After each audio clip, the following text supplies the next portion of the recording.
La docente di management Chiara Mio ha tenuto presso il Centro Culturale Zanussi di Pordenone un workshop sulle nuove coordinate economiche e sociali dell'Europa.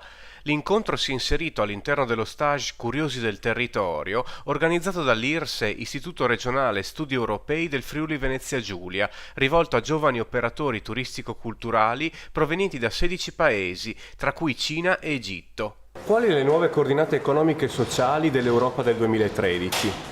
L'Europa del 2013 deve iniziare a ragionare non pensando al 2013 al 2015, ma pensando che i ragazzi di oggi che hanno 15-20 anni sono i cittadini su cui puntare, a cui riferirsi. Quindi deve pensare a uno sviluppo e a dei modelli che concilino l'attualità con il futuro e quindi smettere di essere così miope e di tutelare eccessivamente i diritti e i modelli acquisiti finora.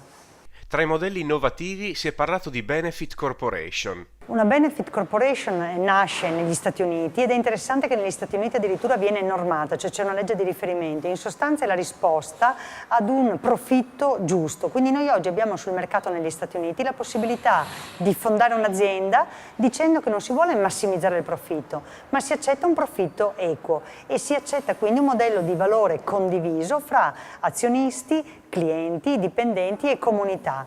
In Italia questo modello non è ancora così diffuso, c'è qualche raro esempio, ne ho trovato uno a Treviso, sicuramente non c'è ancora una normativa e purtroppo è ancora forte l'idea che il profitto venga solo massimizzato. Se invece si vuole fare comunità si va nei mondi della marginalità, della cooperazione sociale o comunque di quei mondi dove si cerca di evitare di parlare di guadagno. Cosa ne pensa di questo stage Curiosi del Territorio? Secondo lei è in linea con queste nuove coordinate che ha descritto? Beh, Curiosi del Territorio è un'opportunità incredibile, non solo per questi ragazzi di avere l'opportunità di conoscere una parte del mondo lontano da loro, l'Italia, ma per questo territorio, per il Friuli Venezia Giulia, abbiamo a disposizione 20-30 talenti che mettono a disposizione tutta la loro esperienza, il loro know-how, la loro testa e sono quindi capaci di dire come ci vedono, come vedono le nostre imprese, di progettare dei piccoli lavori per le nostre aziende visti col punto di vista dei ragazzi del mondo, quindi dei consumatori.